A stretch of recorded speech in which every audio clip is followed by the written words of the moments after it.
Now, I will be introducing our next speaker, Lowell Hochhalter. However, before he comes up to speak, I wanted to invite Representative Kim Dudick, and she will be addressing one of the questions that were posed at the end of Guy Baker's presentation. So here she is. So we had a question about going after the purchasers and about actually ending the demand. And I wanted to talk about what we have done and the progress we have made in Montana in that realm.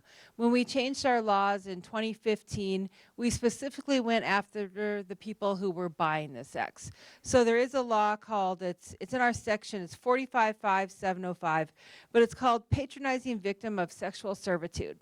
So it specifically goes after that person who wants to go and buy somebody for sex. And it has, it is a felony, and the person is, they can be imprisoned for up to 15 years and fined an amount not to exceed $50,000 or both. There is a caveat in there that if the person is a child, that they will have a harsher penalty. And this is consistent with all of our laws. If the person is a child, whether or not they knew it, they can have a harsher penalty. In this case, it would be 25 years and an amount not to exceed as a fine of $75,000.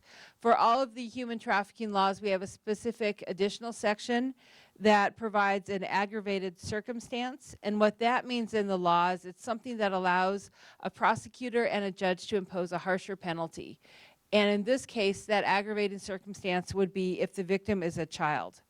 And so with that additional sentence, it can be an additional 5 years on top of these sentences that I already read off. So we do go after the victims here. As Guy said, it starts at the state level. We are making progress, and that was something we specifically wanted to do.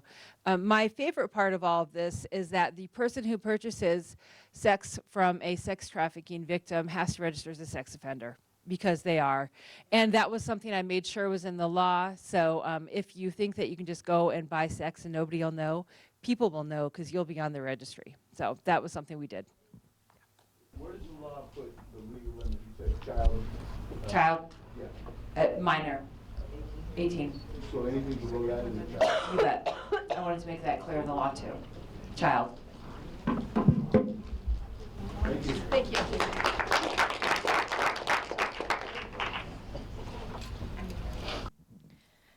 So our next speaker is the Executive Director of the Lifeguard Group.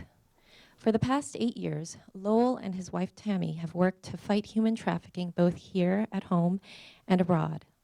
Lowell has trained law enforcement officers, hospitality workers, healthcare workers, public service workers, as well as junior and senior high school students on the facts of human trafficking.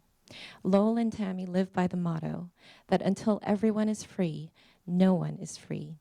Please join me in welcoming Lowell Hochhalter.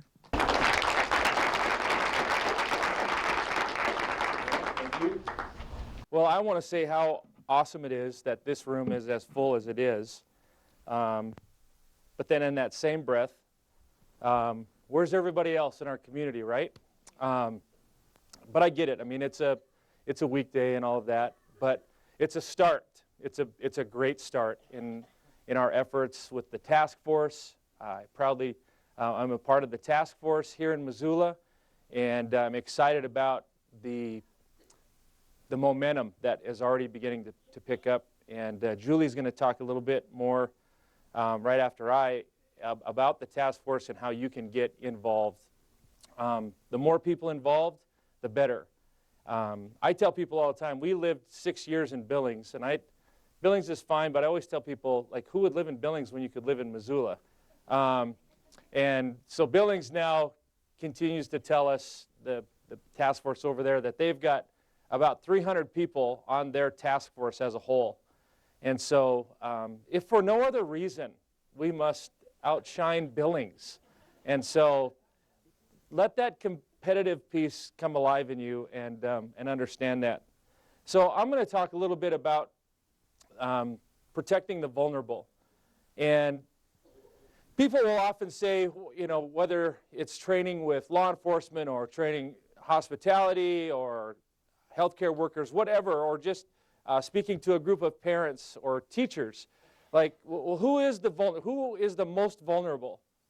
And I love when people ask that question because I tell them, if you have that concern, and if you are asking the questions, how can I protect my child? How can I protect those that I love or those that are close to me or under my care? I tell them that just by the very fact that you ask that question, it reduces the vulnerability, and because it tells me that you are active. And so who is vulnerable? And the answer to that is absolutely everyone is vulnerable. And nobody is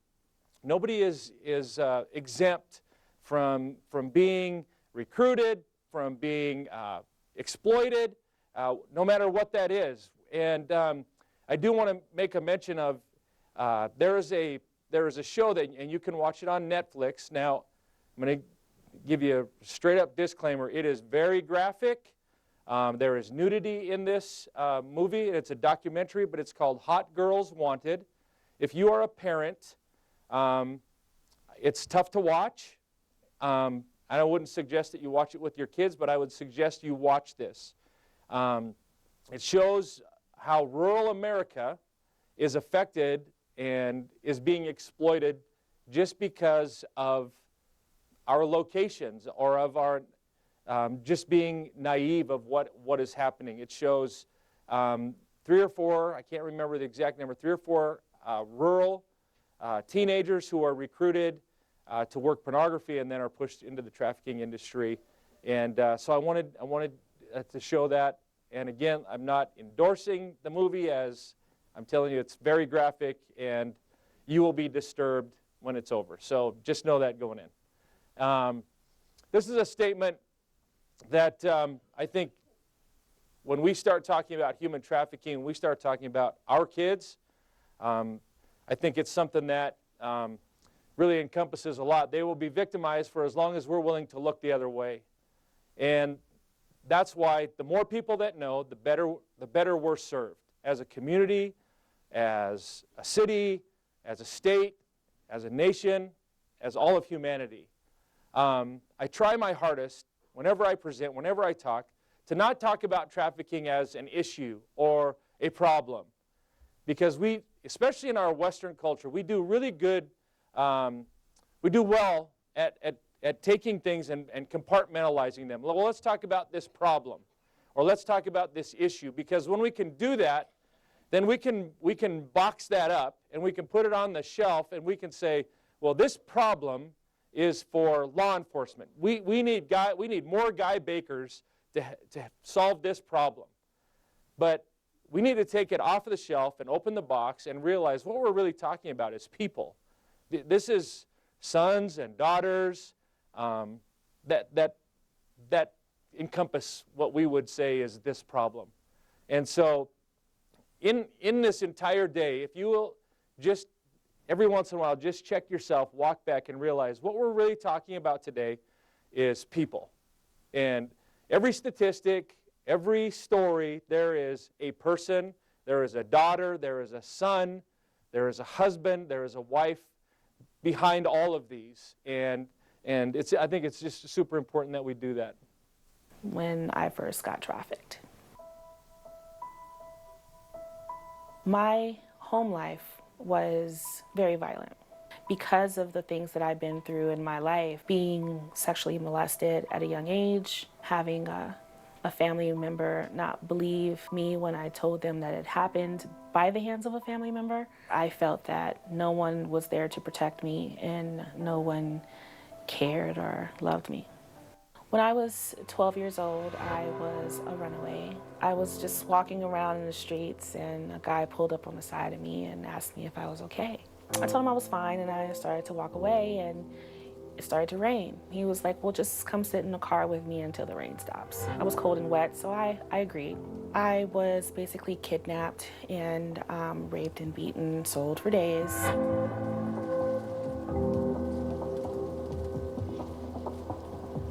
So from that moment on, I just stayed in the streets. I couldn't imagine myself getting out of that situation. I felt worthless. I had little to no self-esteem. I would literally work early in the morning and I would see kids my age going to school. And it was hard for me to look at those kids because there was a lot of shame.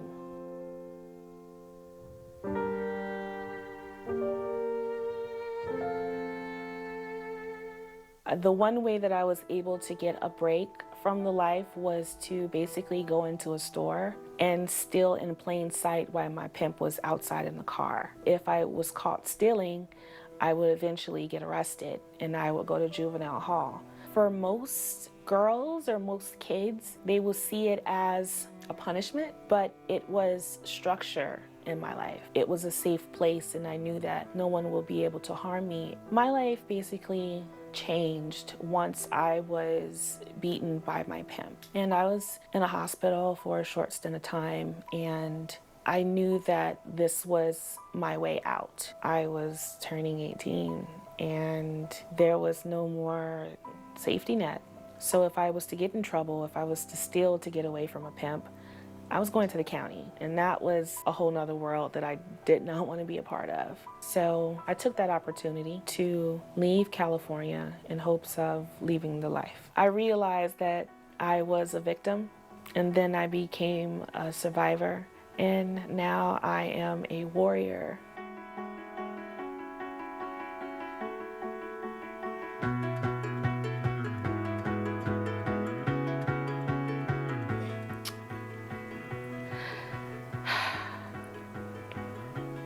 What I would tell the 12-year-old me, I would tell the 12-year-old me that it's gonna get better.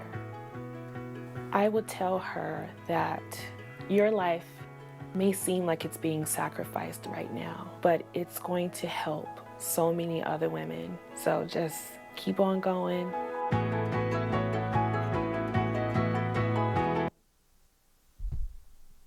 So when we talk about those that are vulnerable, who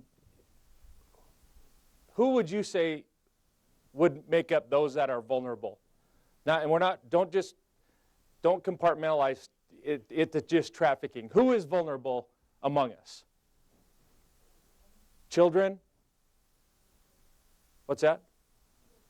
People of color? Homeless? And is it? Sure, absolutely.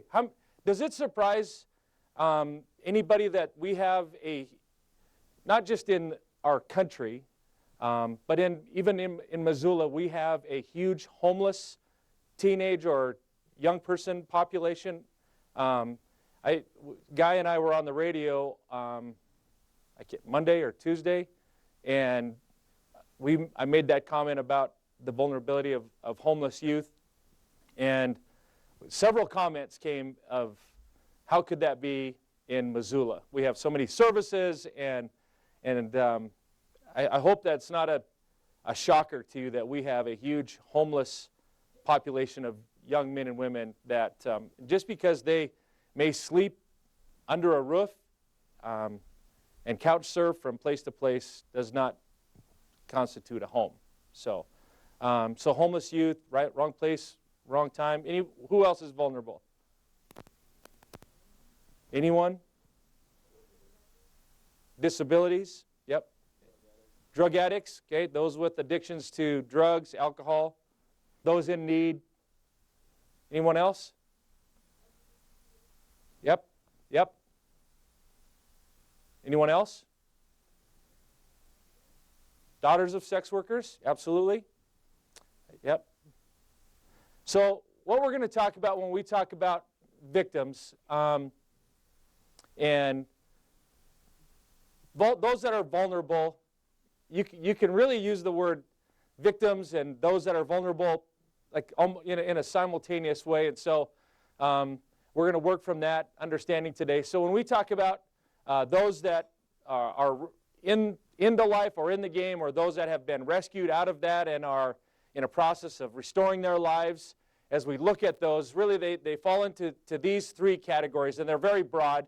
It's adults that are induced into commercial sex via force, fraud, and coercion, and you heard all of that with Guy and all the legalese that has to do with that. And then there are the minors that are induced, and then you have the adults and the minors who are forced with labor and involuntary servitude, and that's a whole nother side of things, and they're addressing that a little bit with the law enforcement side, but this conference is specific to those that we're talking about during this time are those that are being sex trafficked. So a typical victim profile. So to answer, I guess what we're going to try and answer the very best we can today during this time is let us paint a picture of who is the most vulnerable among us, understanding that really each one of us and all of us are vulnerable. They're strangers, they're friends, they're family members, and they're neighbors. We can all remember either a street that we've lived on or some people that were neighbors or those that we saw in town, and we thought to ourselves, something is off here. Something doesn't seem right. And we tell kids all the time when we talk with students in school assemblies or whatever, when you see something that doesn't look right or doesn't feel right, you're probably exactly right. And so we try to motivate each one of us to act on that very feeling. And a lot of times people say, well, what if I make a mistake? What if they're not? What if they're not vulnerable or not in a tough place? And I go, and then what? You've cared about somebody. I would rather even if it's my daughter and you see her walking on the street and you stop her and go, hey, is everything okay? I don't think my daughter's going to be like, hey, mind your own business. And she might, but she's going to be appreciative that you asked. Males and females, we say a lot of times, as we talk about trafficking victims, we use the word she and her a lot. We've worked the last 10 Super Bowls, and as we have gone through those Super Bowl events and Sturgis events and cruising the coast and political conventions, different things like that, those large events that Guy talked about, we have seen a large portion of males now being trafficked. Trafficking, as you look, even in the early parts of our history as a country, it was identified as trafficking of women. But now trafficking is not just the trafficking of women. It is our whole population. They're adults and they're minors.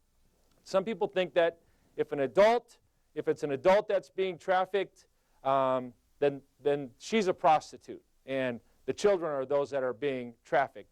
But that's not always the case. It's any race, any ethnicity, and any socioeconomic background. We have been a part of rescues where the families of these victims are multimillionaires. And you wonder to yourself, why in the world would you're a beautiful young lady, you had a great home life, but there's always a very long story behind that. So really, I guess the answer to all of that is anyone is vulnerable. Human trafficking, the way we like to define it, human trafficking is about vulnerability. In fact, human trafficking is the exploitation of vulnerabilities. So when we talk to students and when we talk to parents, well, we need to talk about the issues of bullying. We need to talk about the issues of depression.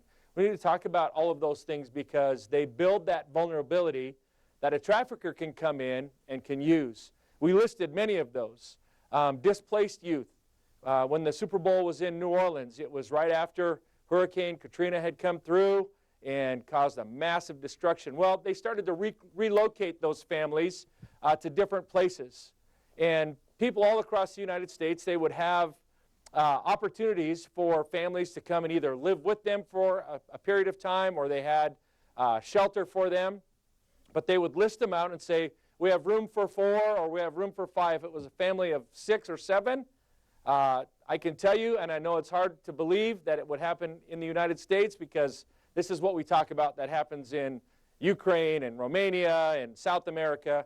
But families literally would pick up, and they'd lost everything, so they would pick up what they had, and if there was room for 4 that was available, and there were 5 of them, they would just simply leave 1 behind.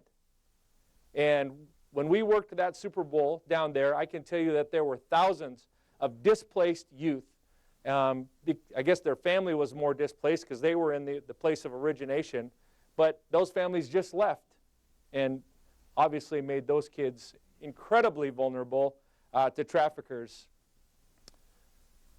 So the red flags, I know we've got some healthcare people in here, and so I've plugged a little bit of this in as well. And we've, of course, Julie's going to talk more on the social work, the counselor side, the trauma bonding piece, and so we're going to let that go. So here's some red flags for those of you that are in healthcare, that when these young people come in, and things that you can look for that might trigger something in your mind.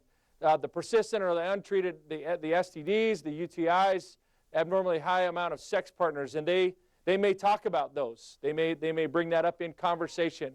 They're using language like the game or the life, and sometimes those of us that this is kind of the world that we live in by choice and work in, we use those terminologies, and sometimes we don't realize that those that don't live in this world don't understand. There's debris in the vaginal area. There's trauma to the vagina or to the rectum. Problems with the jaw or neck. I know Guy talked about the different types of pimps, the Romeo pimp and then the gorilla pimp. And I think in our region, Guy talked about the fact that we deal more in our region more with that Romeo or finesse pimp. But as you go to Los Angeles, Las Vegas, and the Chicago area, and possibly down in Miami, you will see more of that gorilla pimp profile that's there. And they are just not afraid to lay a beat down on a young lady at all. A lot of hematomas or contusions, a lot of bruising.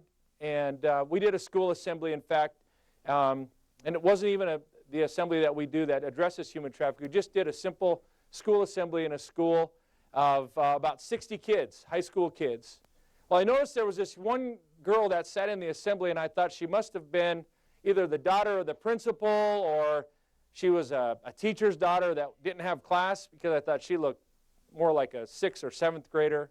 Well, after the assembly was over, this girl came up and she said, "Hey, thank you so much for coming, and I appreciate your presentation." And as I was talking to her, I looked down, and I noticed that there was a dark bruise that went from one side of her throat to the other side, and with a deep, deep contusion right across her voice box, right across her larynx that came down. And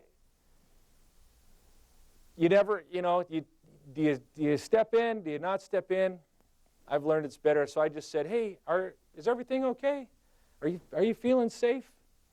And she put her hands up immediately. She said, "Mister, don't call anybody. Do not call anybody." And I said, "Well, what do you mean, don't call anybody?" She goes, "Listen," and I said, I just wondered if everything was okay." And she said, "Everything is fine." And I said, Did you fall, or what happened to your neck?" And she went on to tell me that her grandfather had choked her out. Her grandfather was selling her. Her grandfather was doing that, and so she had this bruising on her neck. And so, of course, we made the proper calls and took that proper action. So it's those things that you look for that you probably wouldn't maybe not notice before. The dislocated limbs, the burning. Guy talked a little bit about that, about the cigarette burns and different things like that. The inability to keep appointments and be unable to present identification documents. I mean, that's so common, it's so ridiculous that people, it's amazing, the hotels that we train, it just, something doesn't click with them. It's until they know. If an older gentleman comes in and there's 3 girls and they stand off to the back in the lobby and they don't say much, in fact, they don't even have a lot of luggage, maybe just a simple bag, and the hotel clerk says, "Well, I need everybody's identification," and the gentleman pulls out everybody's ID, including his and the 3 girls that are with him, right there, that is an immediate red flag that should say, hey, what's going on here? And we tell people, you don't have to, it's not like you got to jump over the table and be the cops and do all that, but you can make a phone call and bring somebody into that. The addictive behaviors, of course, we talked about who's vulnerable, those that are addicted to drugs and alcohol. Inconsistent or canned stories.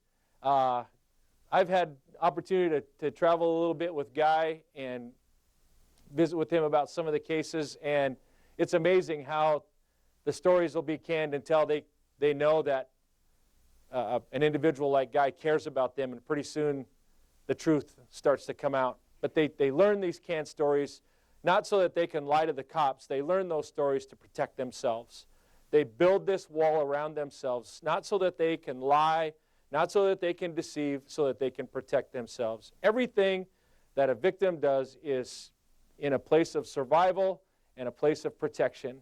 And so to judge them based on their initial response or the way they react right away is simply not fair. We've got to understand that they are vulnerable individuals. A lot of branding or tattoos, again, you saw those from Guy. These are just a couple of ones, and you saw the one on the end there that Guy had already shown. This is a pimp that actually put his credo, if you will, on the backs of his girls. This is the credo that they were to live by. Basically, they would promise to give their life for him, and they would go to the death for him. Daddy's girl. As a father myself, just the whole idea that pimps have their girls call them daddy just absolutely offends the life out of me. As a father, I feel like they've perverted the understanding of what a dad is. And then, of course, you get the pimps that can't even get a decent tattoo artist. King Munch, I'm like, did you write that with your left hand or, my gosh. So here is the psychological needs that we've all learned in high school. If you took psychology in high school or college, I took it 2 or 3 times because I loved it a lot, and it took me just that long to understand it. But this is that hierarchy of needs that we have as human beings that is laid out there as we look at just simple humanity and how we live and how we survive. And the physiological needs, the survival needs, the food, the water, the shelter, and the clothing, as we build upon that and reach that as the ultimate goals in life, fulfilling, being successful, and that place of this is who I was created to be, this is who I'm supposed to be. Well, pimps actually work very closely and with this. So here's a pimp, Antoine Thurman. He wrote these words: "My job is to make sure she has what she needs, personal hygiene, get her nails done now and then, take her out to buy an outfit, take her out to eat, make her feel wanted, but I keep the money." So he is already, in just that statement, he has already met the 3 basic needs of a human being according to this hierarchy of needs. He's provided for that survival piece. I'm going to take care of her. I'm going to give her some food. I'm going to give her, I'm going to take her out, and she gets to order whatever she wants off the menu. And as long as she's doing the work that I'm asking her to do. So we went through, and if a pimp were to rewrite the hierarchy of needs, this is probably how a pimp would use Maslow's theory and the hierarchy of needs. So for the physiological needs, I'm going to provide the food, the shelter, and the clothes, etc., to a youth who may not be provided with these items at home. So now we're talking about that vulnerable kid.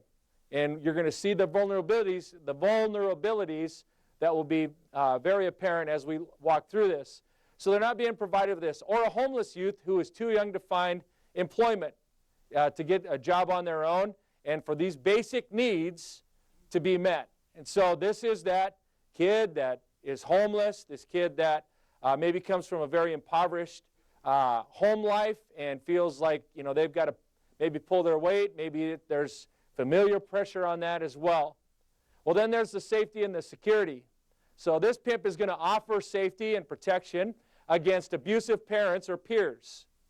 So you can already begin to see how this pimp's going to come in and he's going to begin to build this picture to this kid who's getting, maybe his dad's beating him up at home, maybe he's just being verbally abused, And maybe it's just a young lady who has never heard from her dad the words that you're beautiful, you're special, you're precious. And he swoops in, and all of a sudden he starts swooning her with those, romantic words. And I tell fathers all the time, listen, tell your daughter she's beautiful, because if she doesn't hear it from you, she's going to hear it from someone. And it's better for them to build that life basis on what is truth and what is real, and then they'll know the fake when it comes around. So they offer that protection, or even if maybe it doesn't come from home, maybe the abuse is coming from a bully. And so maybe this person steps in and says, you don't deserve to be treated like that. You come with me, and I'm gonna protect you. And it could even be at times a staged sort of thing if the recruitment process is that far down the line. And that pimp is going to rescue him or her from that potentially life-threatening or harmful situation, and they're going to promise protection and financial security for the youth. Now, mind you, I may beat you senseless, I may beat you down, but no one else will ever touch you. No one else will ever come against you. I will protect you. I had that little girl that she said, please don't call anybody. And in the process of why, what do you mean? And she said, the hell I know is better than the hell I don't know. I know that if I do this, or if I don't do that, or if I step outside of this line, I know the beating that's coming to me. And I've learned that. It's my process. I know how to survive it.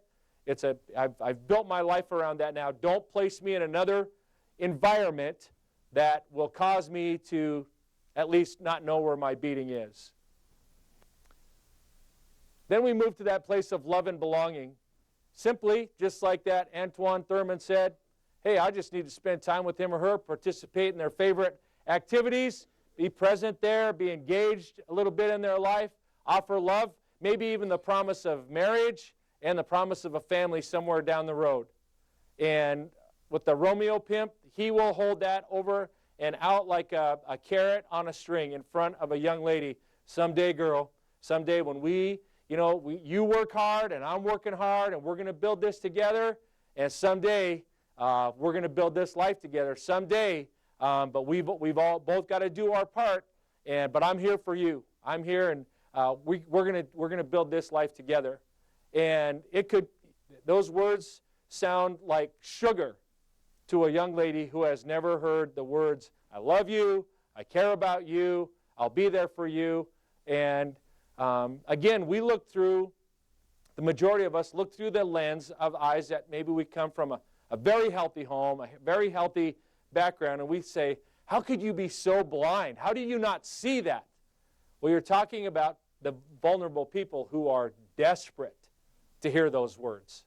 And even if they're not true, I mean, if you've been called a loser and a waste of time and you should have never been born, if you hear those words on a continual basis and somebody steps up, whether they're telling the truth or they're lying in the most manipulative way, and they say the words, you're beautiful, I love you, you're fantastic, your ears will they open wide and they soak it in. So for self-esteem, I'll buy that child an expensive gift. I'll buy them I'll buy her a new purse. I'll buy her the new trend in clothes, some jewelry, and I'll throw a few compliments and flattery her way. And of course, that meets that need. We tell students all the time, tell people all the time. I just got a call last night. We have a family that has a girl that has been a part of their family, and all of a sudden, last week she cleaned out her entire closet, put them in garbage bags, and she said, I'm taking all my clothes to Goodwill. And they said, well, why would you take all your clothes to Goodwill? And she goes, because I bought a whole new wardrobe. And she came in with all these brand new clothes. I mean, a closet full. And which to us is like a huge, huge, huge red flag. I haven't even been able to talk to Guy about that. It happened so late last night. So then we get to that place of self-actualization. So understand that we are talking about a perverted hierarchy of needs in comparison to what I showed you from the beginning. So that pimp is going to fulfill that need or that perceived need We're going to reach our dreams. Maybe it's someone from a rural town of Montana, from the High Line, who has saw nothing but just rural Montana or rural North Dakota. And girl, you're going to see the bright lights of the big city. We're going to go and we're going to see concerts, and we're going to see all of these things that the big city has to offer. I'm going to get you out of here. Now, I grew up in a very rural community in eastern Montana, and I can tell you that there probably wasn't a day that went by when somebody in our community didn't say these words, "Oh, I can't wait until I can get out of here." And a pimp hears those words and finds that vulnerability. Well, I'll make good on that perceived need, and I'll promise you, you're going to, I mean, yeah, it might cost us a little bit, but you're going to, I mean, we're going to move to Vegas, and you're going to live in the big city, and you're going to see all this, and maybe I'll even take you on a little trip before I actually take you down to live there. And I mean, you come from Fairview, Montana, which is near where I grew up, and you walk into Las Vegas, you've never been in a big city like that? Absolutely. So the promise of the career and the travel, we're gonna see places that you have never seen. So that's how a pimp might use Maslow's theory. In fact, that's exactly what they do. Is they know that they need to meet those needs as as a human being to get them on their side. So who are the targeted vulnerable groups? Undocumented foreign nationals. We know that we have a large population in our country of those that are undocumented, and that's a whole nother side that they took several hours yesterday talking about to law enforcement about those that are undocumented and how vulnerable they are, because all you got to say to them for a threat is, listen, we'll just make one phone call and it's all over. You're out of here. And so, of course, they're not going to, guy can stand up all day in a classroom and talk about, just come to me, we can help you, we can help you. But in the back of their mind, it's like, I'm not calling anybody, because, there again, the hell I know. The runaway and the homeless youth. So 56%, and this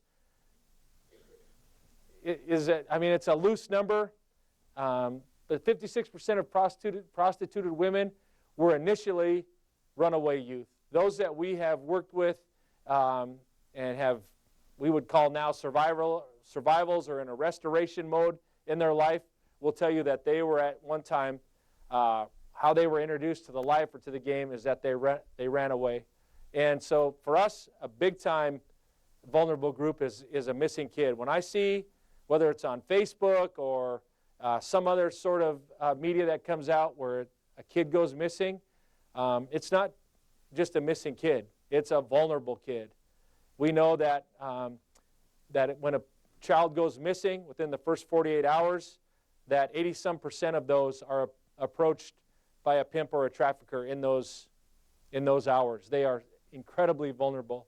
Those that are victims of prior abuse or domestic violence, because there again, that pimp can come in or a trafficker can come in and promise them protection, they can promise them shelter, all of those different things. Oppressed or marginalized groups, we talked about those. Impoverished or indebted. It's interesting, somebody brought up about prostitution being legal in Nevada. Well, that's a myth. There's one county in Nevada where prostitution is legal, and that is in the legal brothels that are set up there. Well, we've had opportunity to visit those and to bring some services to those girls that are there, bring them different toiletry items, because we have found out just in our work that they are not indeed there because this was their choice. The majority of them that are in those brothels have been sold there by their families. Some of them are actually what we would see as contracted. A pimp will bring them and contract them to that brothel, and so both of them get a cut back and forth. Well, as you talk to these young ladies, you begin to understand. So to be a part of a brothel. Now, here's kind of a funny story. So we were meeting, there was a group of women from Wisconsin that wanted to come over, and they had put together some beautiful gifts for these girls and just wanted to help them understand their worth it was a group of ladies out of a church, and this is something that they wanted to do. And so they had called our organization, could you help line this up for us?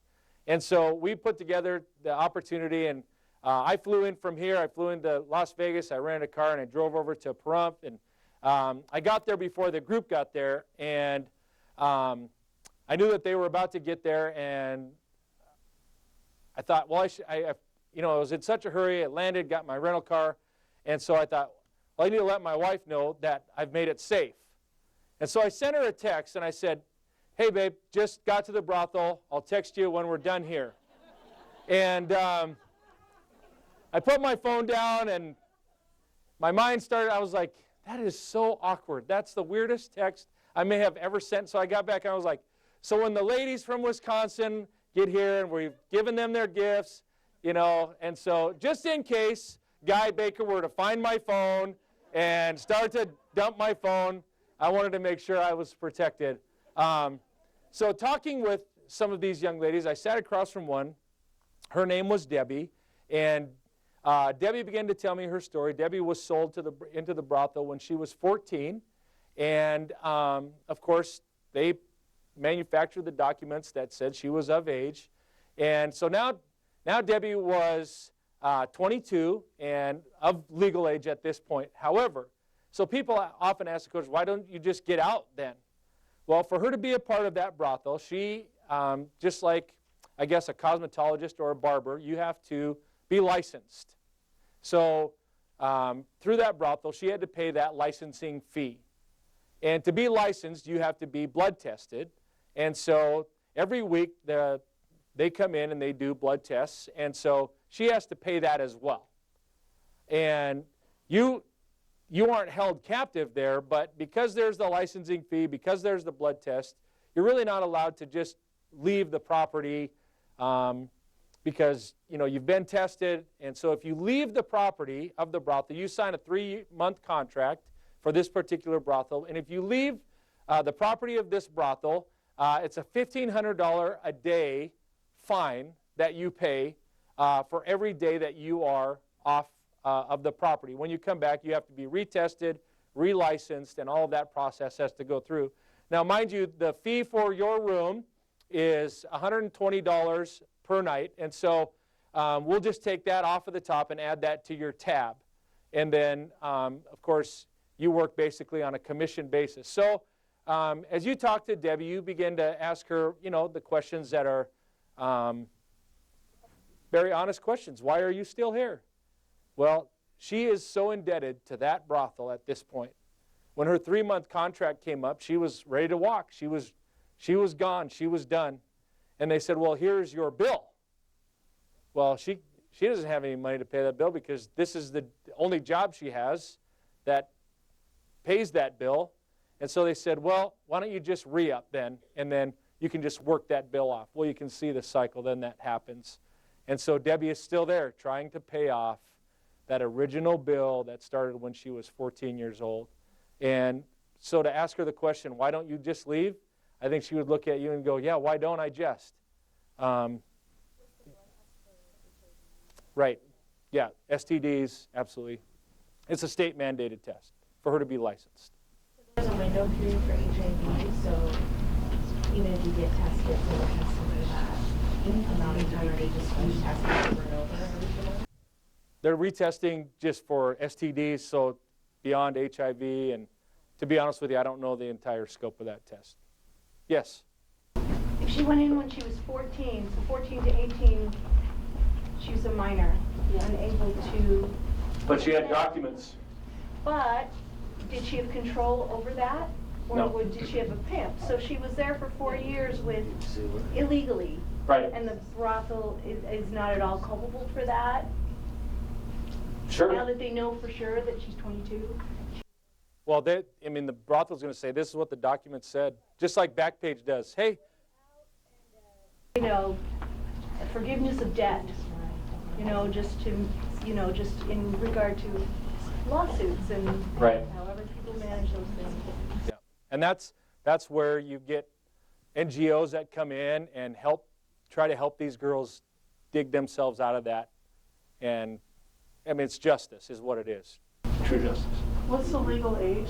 You said 14 to 18. Why isn't that? Well, it is illegal, but they had manufactured documents. They had doctored the documents. Right. So there's no retroactive consequences? That's for Guy to answer. Yeah.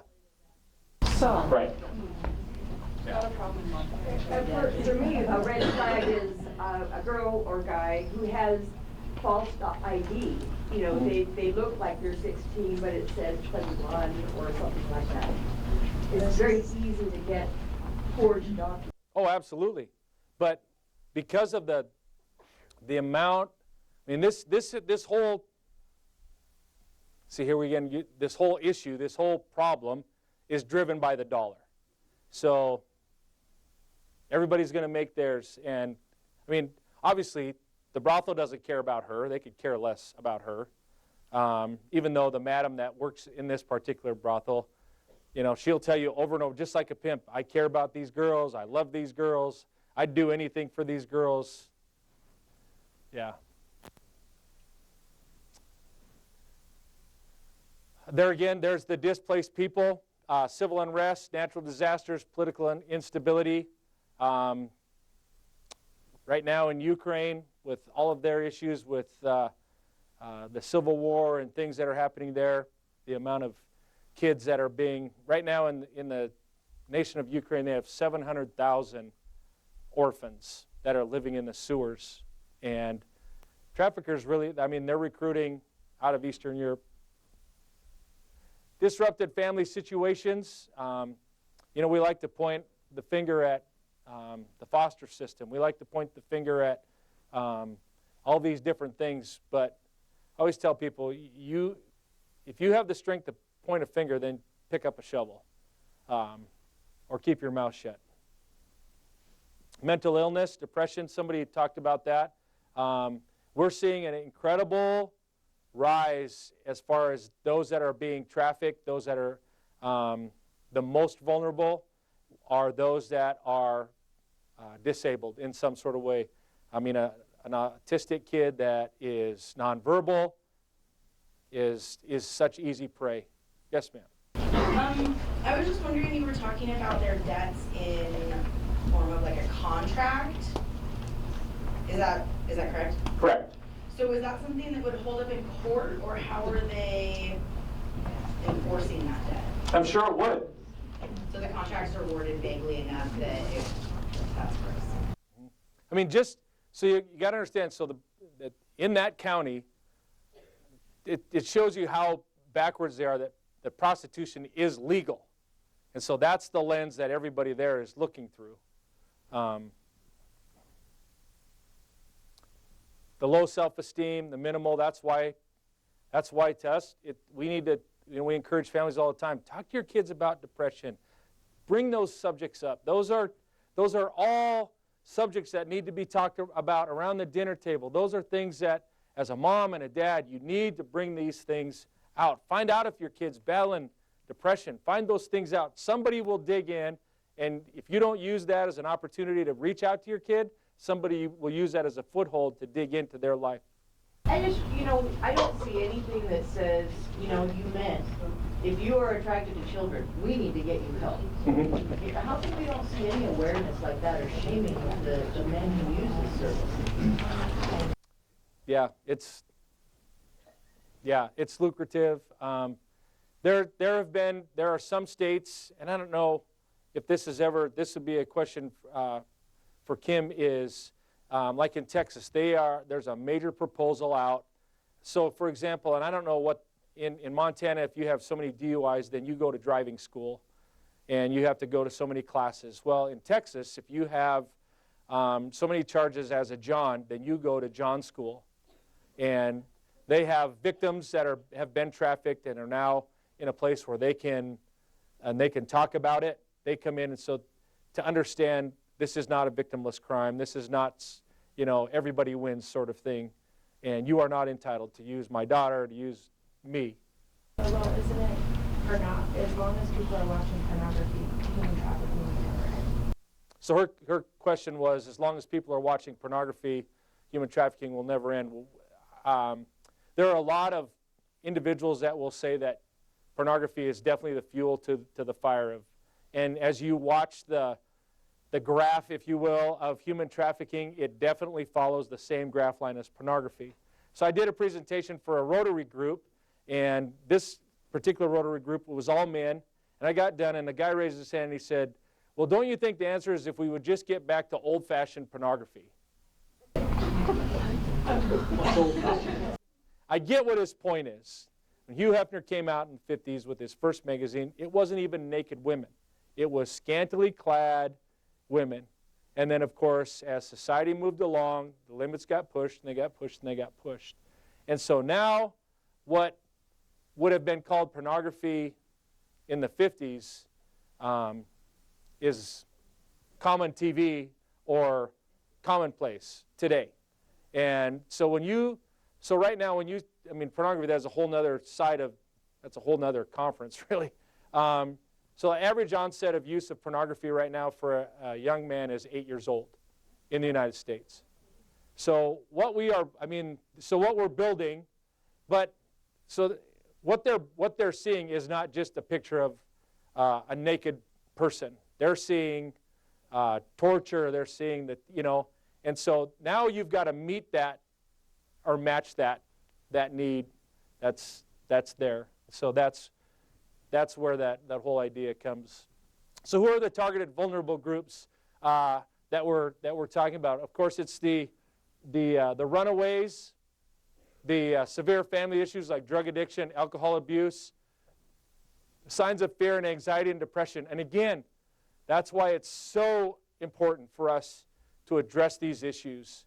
Not so that we can just keep kids from killing themselves and keep them from committing suicide.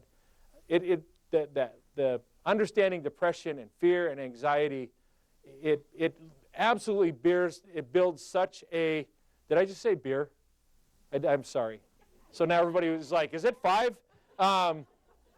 It builds such a wall and a platform of vulnerability in a kid that goes beyond to where, you throw your hands up and you go, where did I miss it? Where did we lose this at?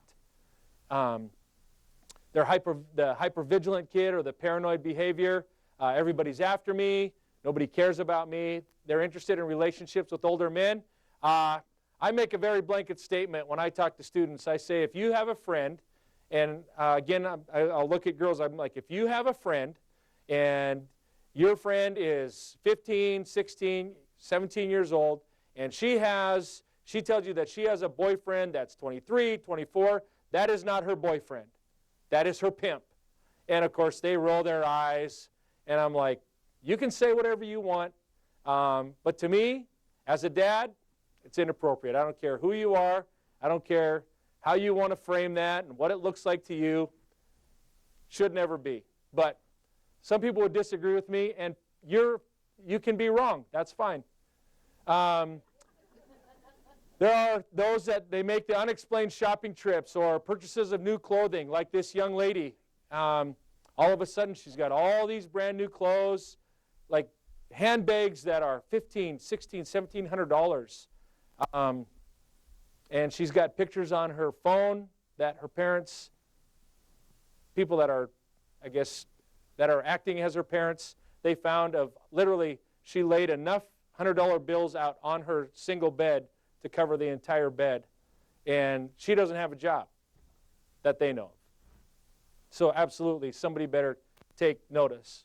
Again, there's the boyfriend who seems overly concerned with where she's at all times and becomes very controlling.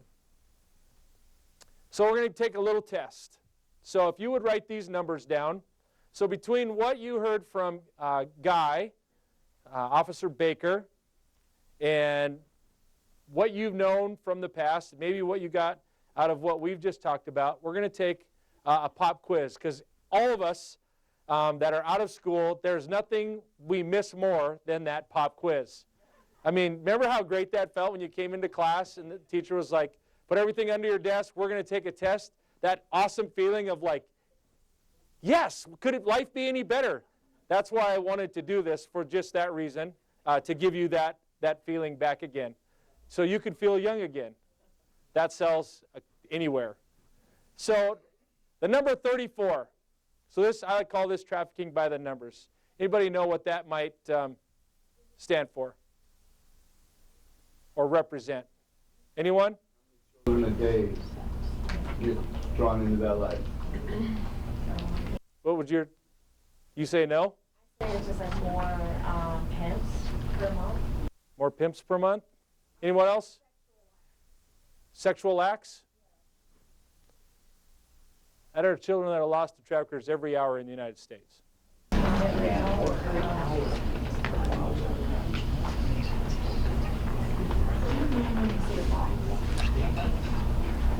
Well, from where we sit as people that are healthy, we've lost another one. I guess they would tell you that they're not victims. They're not lost. This is what I want to do. 13.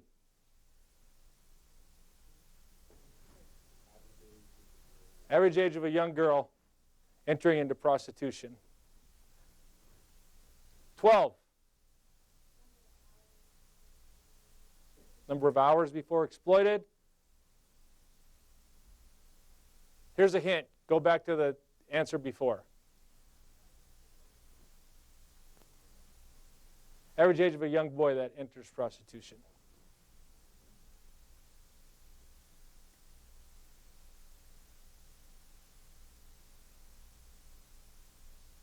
Like my dad would say around the dinner table when he would hear my phone go off, that better be Jesus calling.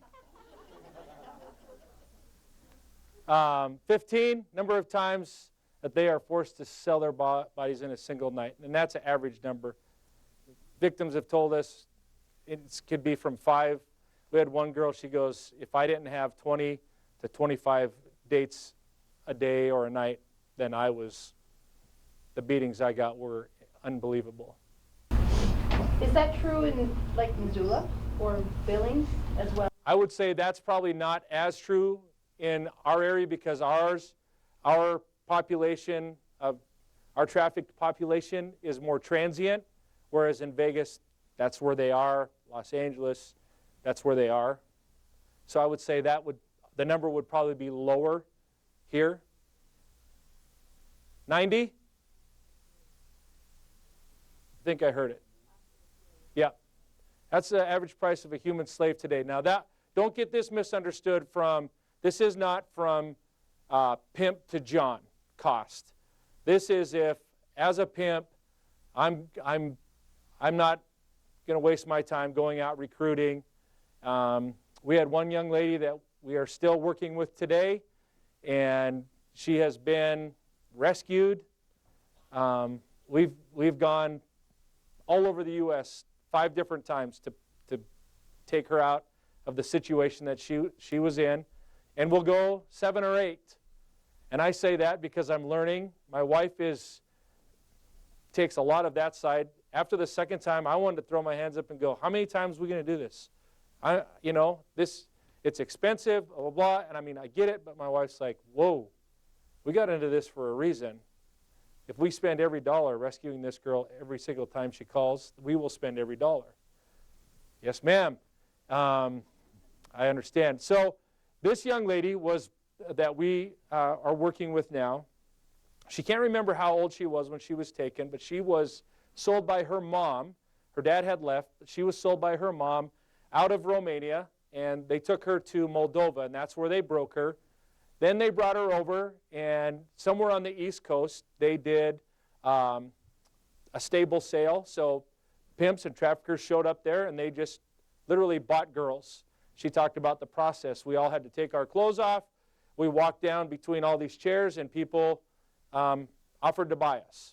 And that's what happened with her. And so that's the cost. So a pimp will use the word off the block. This cost was this much. And I hate using those words because it makes me feel disgusting. But that is $90 off the block. So that's a pimp purchasing a girl to sell. And so why, we talked about how lucrative it is. I mean, you sell her, one date and she's paid for herself. $50,000. What they bring in a year? No, that would be low. That'd be very low. This is, by the time that girl turns 21 years old, if she is indeed trafficked at the age of 13, she will be forced to sell her body 50,000 times by the time she's old enough to buy alcohol. So when we talk about vulnerable, when we talk about victims, and one of the largest population of vulnerability that we have are those that have been rescued and brought out of the life. I tell people all the time, the rescue piece, that's the easy piece. It's that process of restoration that comes after that that is so far beyond what we understand. And that's what Julie is going to address when we're done. We'll close with this.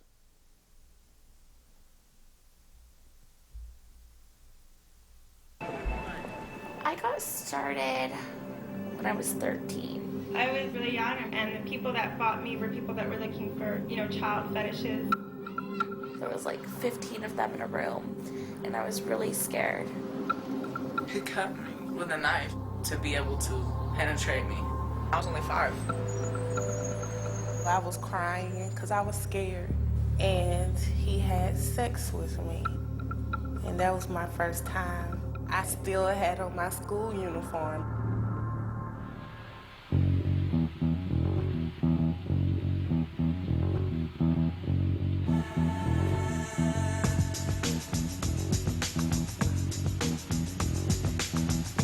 Men who come here to abuse children in Cambodia have 99.9% of the time already abused children in their own countries.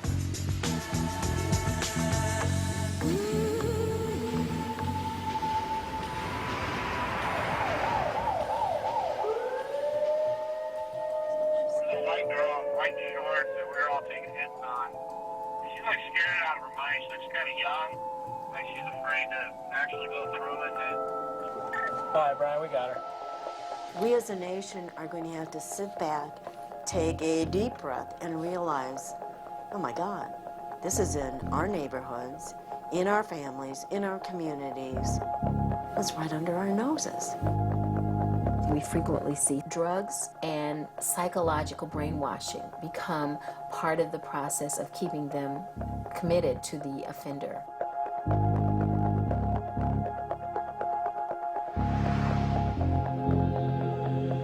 Men will actually fly into Atlanta, get on the internet, say, I want a boy who has no hair on his head, no hair anywhere, I want him to look like he's 13, I want him to be no taller than 5'2", order it, show up here, have sex, and be gone. She touched my arm and smiled. The sexual exploitation of children has become a cottage industry, driven by the internet. It's very difficult for us to define the problem of child pornography to the American public because it's something we obviously can't show them. There are some of the acts that I couldn't even describe to you, against children so young that no normal person could look at that without being disturbed. It ain't about sex. It just be about business, that's it. Once you get them to go the first time, then you got a better chance of getting them to keep going. I was really nervous, and I was really scared, and he was holding his gun and shot me. Cannot arrest 11, 12, and 13-year-olds and charge them with prostitution. You cannot criminalize children. I think people view the prostitution like a victimless crime. Most of the girls that we come across nowadays are 13, 14, 15 years old. I know these girls didn't wake up one morning and say, I want to be a prostitute today.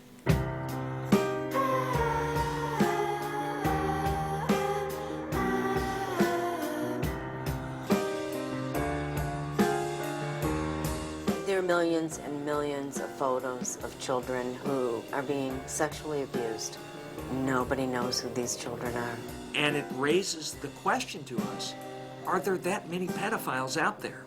Or is something else happening?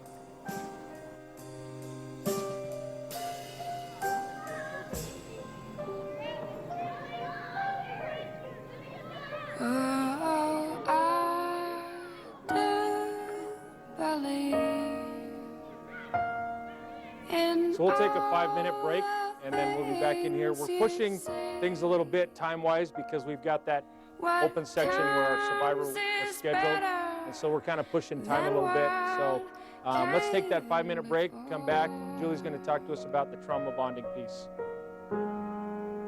And you better come to me, better come to me, better run. All right, ladies and gentlemen, we will be proceeding to the next portion of our training today. Julie Clark is the Adult Social Service Coordinator at the Missoula Salvation Army, where she works with a diverse population of people in need. She graduated from Liberty University with a Bachelor of Science in Psychology and a minor in crisis counseling. Since graduation, Julie has also become a certified temperament counselor with the NCCA, as well as trained as a crisis intervention team officer. She also volunteers with the Lifeguard Group, which focuses on responding, rescuing, restoring, and reviving in all areas of human trafficking. She will soon be working on her master's in social work at Boise State University. When she's not busy working for social justice, she is a hockey mom to 2 brilliant children and a wife to an outdoorsman that fights for conservation of Montana's fish and waterways. Please join me in warmly welcoming Julie Clark.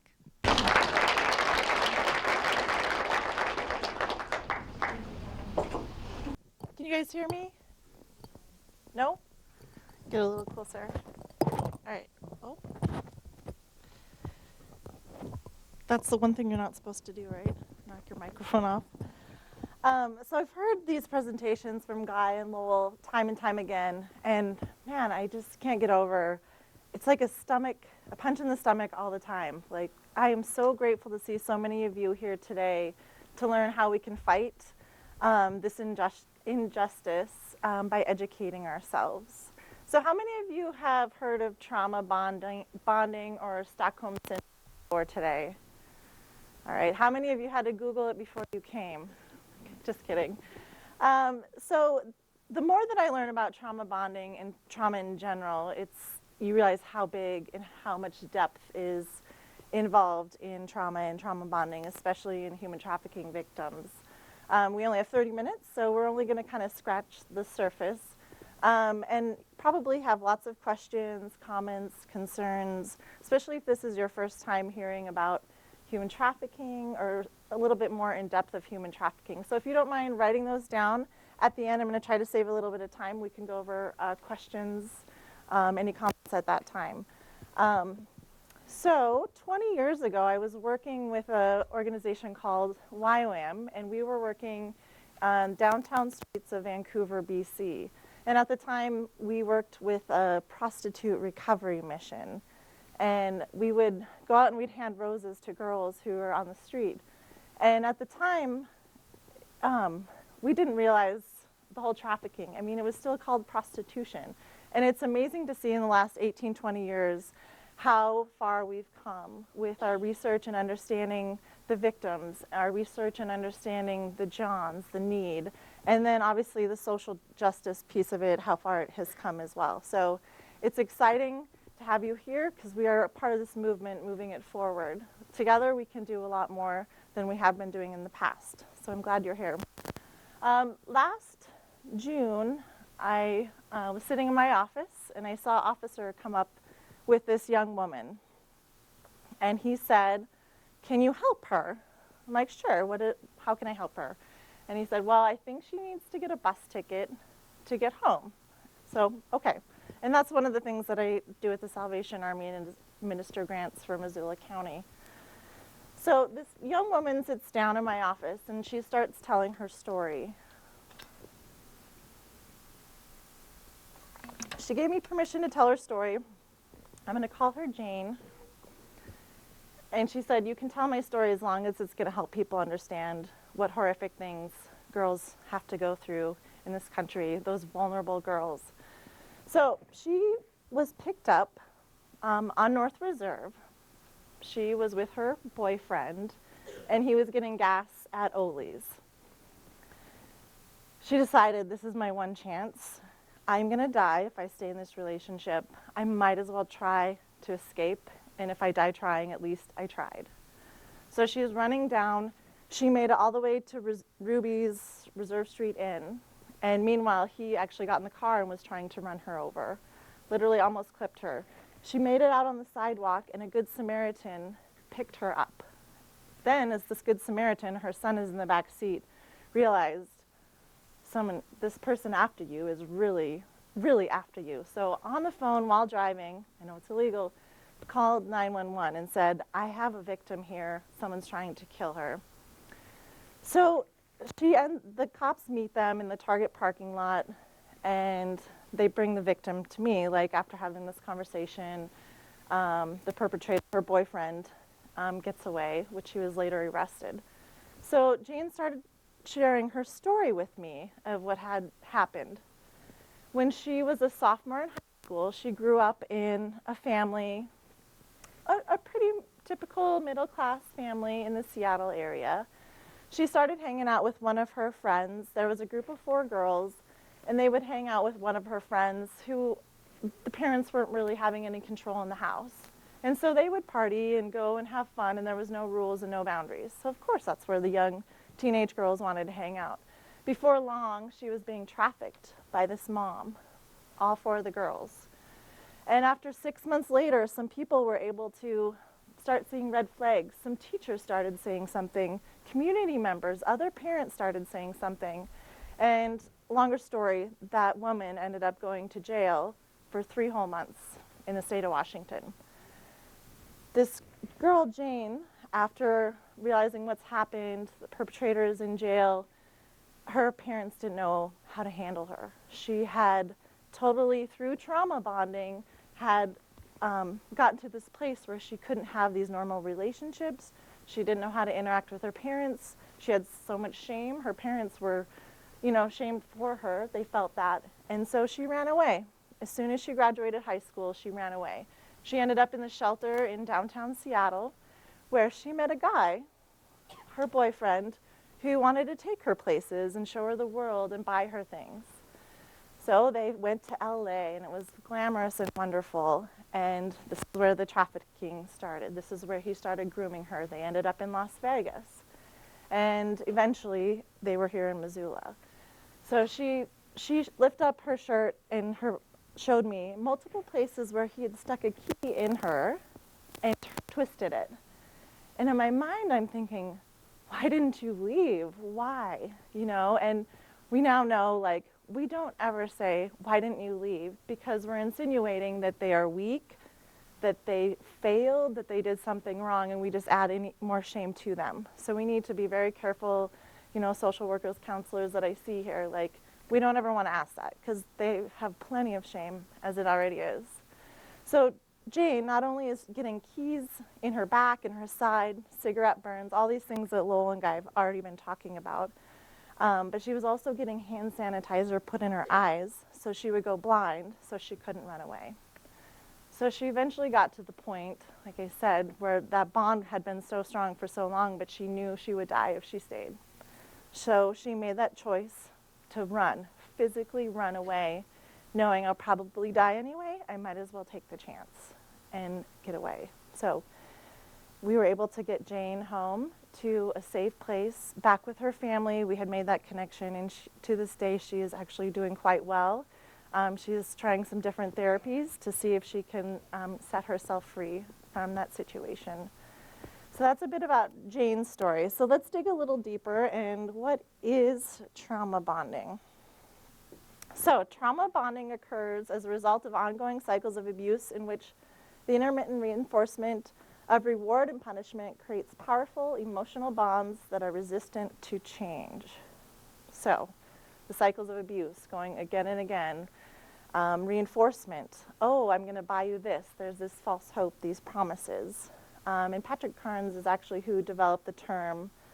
And he describes it as the misuse of fear, excitement, sexual feelings, sexual physiology to entangle another person. A simpler and more encompassing definition is that traumatic bonding is a strong emotional attachment between an abused person and his or her abuser, formed as a result of the cycle of violence. So, bonding is a biological and emotional process that makes people more important to each other. So, things like love, trust, attraction, those things can all fade and go away. Some of us probably have experienced that in our life. But one thing that cannot be diminished in any way is bonding. It's cumulative. It keeps growing. It can only get bigger and stronger. It cannot go away. So also the biological part of bonding happens when we're born. For the first 20 minutes of our life, there's a high dose of oxytocin that is important. That's why we have moms giving the baby right away, so they can start that bonding process. So bonding is a healthy thing. It is a good thing. And it's a biological thing. In fact, the bonding, the oxytocin, makes us forget. That's why women can have babies and have another baby. My first child was 9 pounds. Praise God, I did not remember what it was like because I had another one, and it was 10 pounds. So it's a blessing for us moms, but it can also be a curse because in a situation where there's trauma, when we have that hormone, it also causes these women who just got beat by their pimp to forget that they were beat by their pimp and how awful it was. So where this is a good hormone that was designed to do good things for our body, it also is a bad thing as far as traumatic bonding. So it's kind of the same thing. In any traumatic event, our natural thing is fight, flight, or freeze. So in our minds and our brains, I'm preaching to the choir, a lot of you, all the biological stuff going on in the synopsis, like we have it as a coping mechanism that helps us survive certain situations. But if you have trauma being repeated again and again, our mind starts to go numb and it starts to become the normal, which then that starts to manifest in really awful ways in our life, in our mind, and what that looks like to the people around us. So that's the biological part. Bonding is also in part, why it's harder to leave an abusive relationship the longer it continues. So the longer it goes on, the harder it is to leave. And the more you get to know a person, the more you have a meal with a person, every time you go to an event with a person, you're building that bond. It also makes it harder to set boundaries, to set healthy boundaries with people that you have a higher bond with. Also, experiencing extreme situations and extreme feelings tend to bond people in special ways. And then growing up in unsafe homes make later unsafe situations even more of a holding power. So I'm sure some of you have heard about adverse childhood experiences, the ACE scores. And so children that are growing up in homes where they have more trauma, different traumas, whether it's divorce, abuse, sexual assault, research is showing, and this is the part of research I love because it's really helping us understand how kids are struggling as adults because they've had so many traumatic experiences as children. Later in life, we're showing that they might have a lifespan less of 20 years. They have a higher risk for heart disease. They have higher risk for certain cancers. So children who have these ACE scores that are really high, that have had a lot of trauma, they are also the ones, because of that trauma, their brain has reprogrammed itself in a way that it stops that development physically, emotionally, and mentally. And so they may not be as mature. They may not be able to comprehend and understand, and that's because of the amount of trauma. It is starting to reprogram their brain. In fact, there are studies right now, they're showing that trauma repeated generation after generation is actually starting to change our genetic coding. So not only is it going to change our life, the amount of trauma we have, we can possibly be reprogramming for our future generations. And so some of the studies on that are fairly new. And my husband will be able to tell you about the variances and why and how. I just can't do that. But it is pretty amazing what trauma can do to our bodies and to our minds. So intense relationships also tend to hijack all the survivors' relating capacity. So when you're fighting and flighting and you're always at this level of this hyper arousal, all of a sudden normal relationships, normal interactions are incredibly boring. You stop feeling, you start going numb. And that is why a lot of these women end up going back, because it's a rush. They can actually feel something, and they feel it because it's so extreme. But that's the only way they can feel, because they've already numbed any sort of normal baseline, and they just want to feel something. So even though it's bad, to them, it still feels something.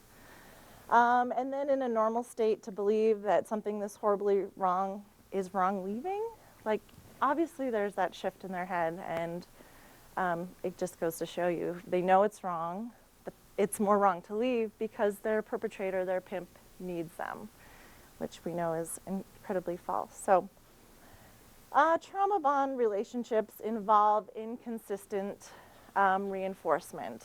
So like that promise of, you know, we're going on vacation, or it seems normal. This is what we do. This is somebody who makes me feel good about myself. But a lot of times pimps will use addiction, and I'm sure Guy touched on that as that inconsistent reinforcement. Also, elusive promise of hope. You know, we're going to get married someday. We can travel the world. We'll build a house. We'll have children. Those kind of elusive hopes. And then ever-present hope for fulfillment or something of some deeply personal needs. And also, if they're looking right at it and they can't see it, sometimes they just have to be removed and explain to them what is going on. And then even some victim survivors still don't even really call it what it is, because their brain has been so programmed to believe one thing, and they won't accept, you know, the truth. So what is the Stockholm Syndrome, and how is it different from trauma bonding? So Stockholm Syndrome came from a bank robbery in 1973 in Stockholm. And it's very, very similar in a sense, you know, that you're creating this bond with somebody who's going to inflict harm on you. And with Stockholm Syndrome, some of the differences is usually, like in a robbery situation, someone has a gun, someone has the capacity to threaten to kill you, or some perception that they can kill you or harm you in any way. And so that's where that bond starts. But then it's also part of that is they cannot escape. They can't get out of the situation. They know they're stuck there. There's no outside person that's going to be able to rescue them. So their choice for their own personal safety is to try to connect with that person. And it's a survival mechanism. And then the last part of that is, you know, they feel like this guy has already spared my life. He didn't kill me. He must like me. He's already, you know, killed somebody else. And so I must be the chosen one. And so they find that attachment. And sometimes it is where they see the perpetrators saying, or the robber saying some sort of like injustice with society or government or culture. And maybe it's completely false, but with that bond and with that threat and in that moment of terror, they tend to want to connect. Oh, yeah, oh, I agree, because they're fearing for their life, and it's a reaction to what is actually happening. So Stockholm Syndrome is a little bit more narrow, but also equally as powerful. And it's like trauma bonding happens over a series of time and a series of events and interactions. And Stockholm Syndrome is typically a little bit more focused on one event or one situation, but also very powerful. Social or developmental indicators of human trafficking, and I'm sure those of you in different practices understand, high-risk behaviors. You start seeing changes in your clients. You start to recognize there is some sort of trauma bond already there with a person, husband, spouse, trafficker, or any other victim. They also have difficulty establishing and maintaining healthy relationships. They may have delayed physical or cognitive development. So that piece where girls that are trafficked from a young age and their brains just shut down and they don't get a chance to fully develop. But that also works the same way physically. Our bodies were not designed to be raped 25 times a day or even one time a day. And so the physical development, our bodies are just going to start shutting down as well. And then impaired social skills. And a lot of that is just the maturity as well in the situations that they're in. So, how many of you have read the book Fallen or have ever heard Annie Lober speak? Yay, there's a few. She is amazing. So if you ever get a chance to read her book, but I just wanted to share a story and part of her story. She is a very brave survivor who was brave enough to write a book and tell the details of her life so we can all have a chance to understand what it's like and shed light on a really, really dark subject. So Annie, small town girl from Wisconsin, like Lowell was saying, a lot of these vulnerable girls from smaller communities where the community says, it doesn't happen here, that's in the big cities. So she came from one of those smaller cities where people weren't proactive because it doesn't happen there. She had a couple sexual assault instances growing up, and by the time she had left high school, she had been raped. And just no community support in any way, and just the start of these traumatic incidents that had happened to her and kind of started losing self-worth. She made it to the big city and met a guy who was her dream guy. We've heard the same story, essentially. He started buying her jewelry and took her to Florida and took her to Hawaii and buying all these amazing things for her. And started falling in love with him, and she couldn't live without. Like, he started filling those specific needs like Lowell had talked about. Every single one of them, he was filling them. He was her whole entire world. She eventually ends up in Vegas, Las Vegas, and was her pimp's bottom girl, which is the top girl, who's making the most income, who is the pimp's number one girl. She tries to escape. She gets beaten almost to death. She eventually does escape, and she ends up back in Minneapolis where she met him. And she could not fit back into society. She could not go back to her regular job. She didn't know how to function. She didn't have the ability to get over this bond that she still had with him. She thought of him all the time. He eventually showed back up, and she went back to Vegas with him. She wasn't there long before he beat her almost to death again in front of all the other girls to prove a point that you do not leave, you're not allowed to leave. And she realized, I need to start saving and figure out how to get away. So she saved up money, she rented an apartment, and decided she was going to work for herself because there was nowhere else she could make that much money and still do the same thing. So she did that for, I think, a few months, and she invited him to come live with her. So they kept coming back together, that bond that was so incredibly strong. Even though she knew she had to escape, and she finally did, and she was an incredibly strong woman, she kept caving and caving. And she eventually did get out of the life and has an amazing testimony and is doing amazing things for women who are in the life and want to get out.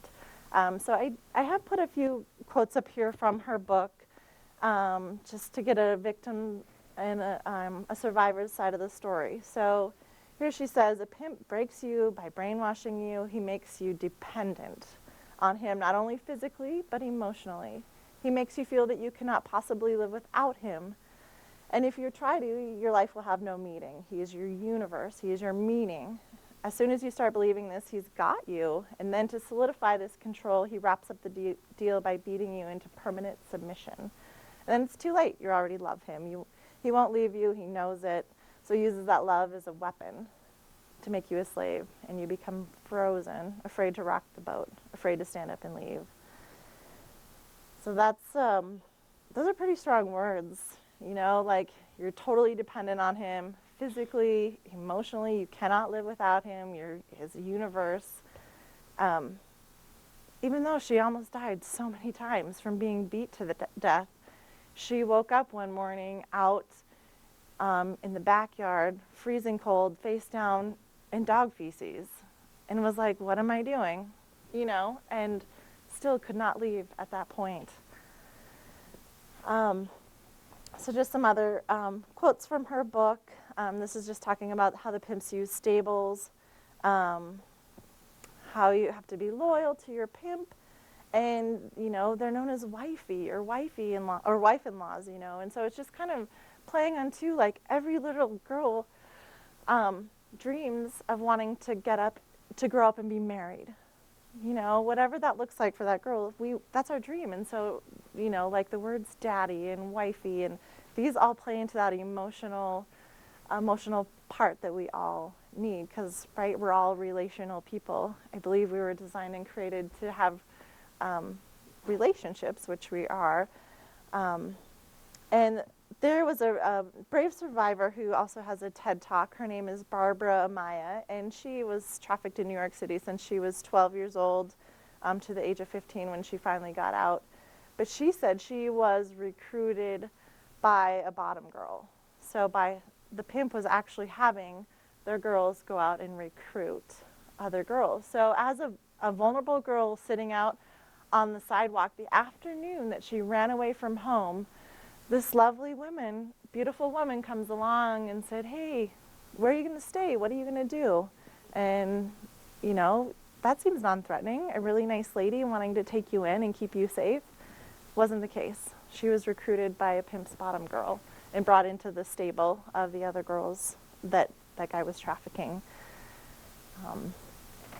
So here's some more of Annie's story. So she felt like she was being trapped. It sucked the life out of me. I lived and breathed for his love and his closeness, his intimacy. No matter what she was doing, she just longed to be with her pimp. And so regardless if she almost died the night before from him, she still had that longing. So her story shows you how deep that bond goes. And she describes trafficking as a domestic violence with a horrible twist.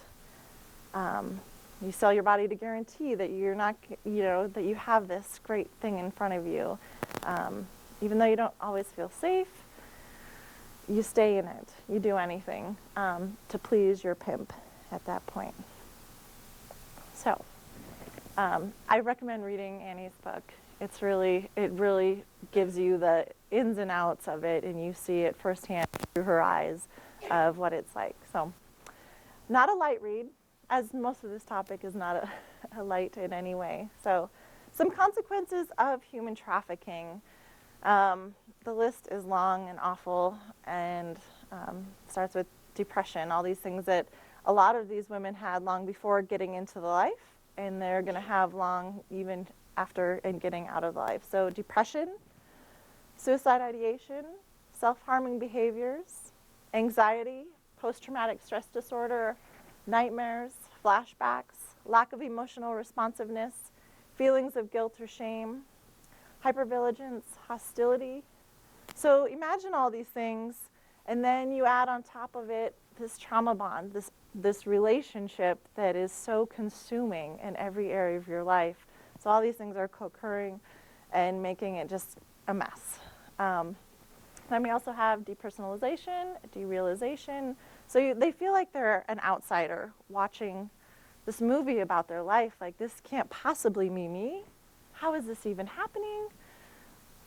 And I don't know if you've ever had those experiences. I really haven't, maybe in dreams. But when you are so removed from your actual life, it's a scary place to be. So part of that is that numbness of your senses. You feel alienated, unfamiliar with your surroundings. You don't even really know where you are, where you've been, especially those that are moving from city to city. they've lost all perception of time and place. And that's that. So some more dissociation disorders, memory loss. And part of that, we talked about that with the bonding hormone, how if your body out of natural state stops that memory process. And so they have memory loss, sense of being detached from themselves, a lack of sense of self-identity or switching between alternative identities. That's why even Annie, she started calling herself Fallen. A lot of them, of course, do not use their regular names. In fact, the woman that Lowell was talking about, who is in Minneapolis, she doesn't even know her name, her real birth name, has no idea her birth date or her name. So that woman gets to be whoever she wants to create in her mind, whatever feels safe for her. And then attachment disorders, lacking and difficulty in engaging in social interactions, signs of withdrawal, fear or sadness, and irritability.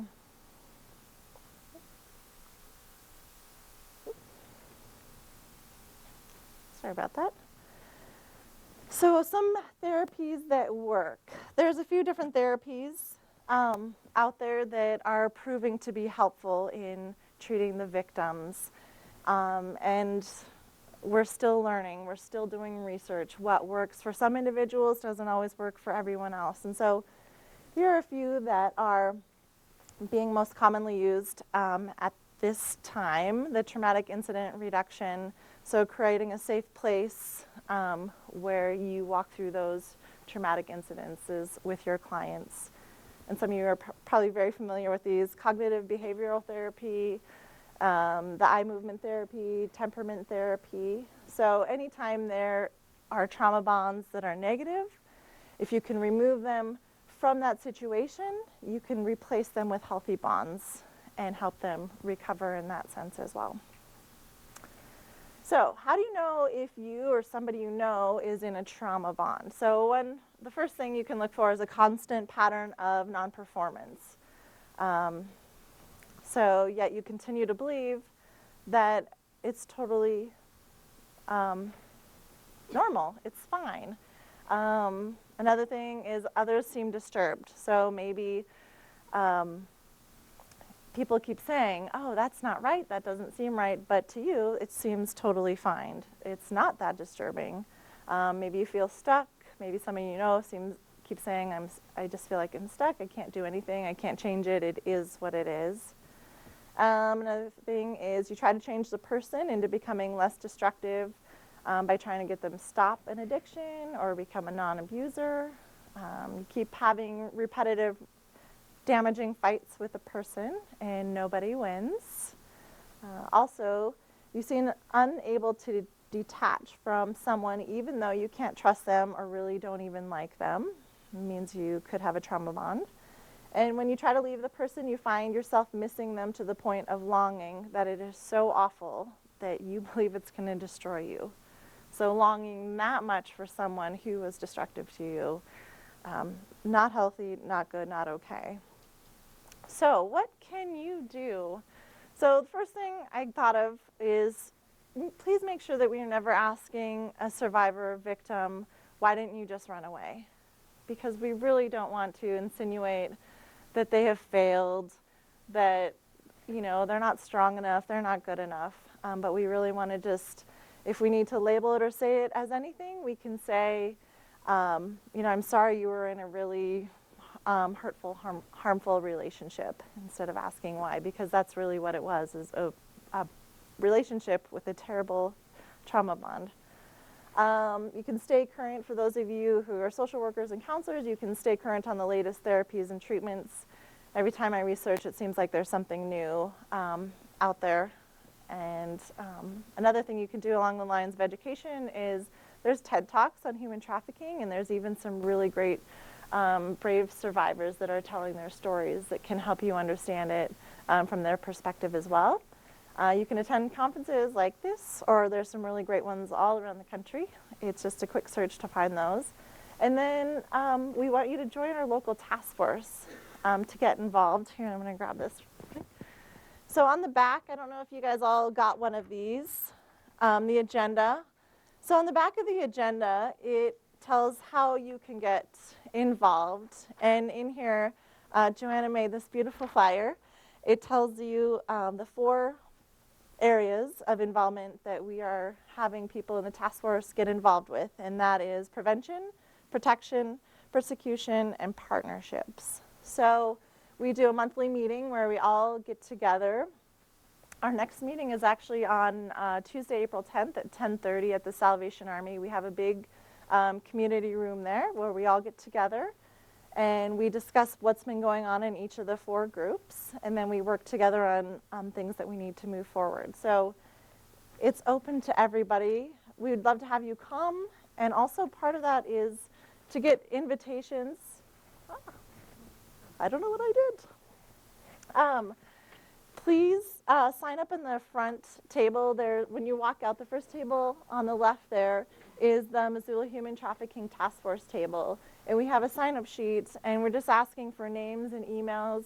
And if you have a specific area that you want to get involved in, please write that down so we can get you plugged into the right group. And if you're just curious and want to come to the general meeting, please do that so we can get you plugged in from that point as well if you don't really quite know where you want to get plugged in. But each group is doing different things around town, and some people are putting together education pieces to get into the schools. Some are working on I think the Red Sands project, working with Kim. And so there's a little bit of everybody doing action in different ways. So there's more information on the back of this. Make sure you sign up out front. And I think, even though I canceled out of my slides here, and the last one is donate to organizations that have boots on the ground and are doing rescuing, restoring, and educating. There are a lot of really great organizations who just need a little bit more funding to do certain things and to make that next step for their organization in reaching our community. So is there any questions? I actually believe it's our scheduled lunchtime, and I know I hear some stomachs growling. Maybe that's mine. So if you have any questions, feel free to stay or come on up. Or since we have a short lunch, I want to honor that as well. So thank you for your time.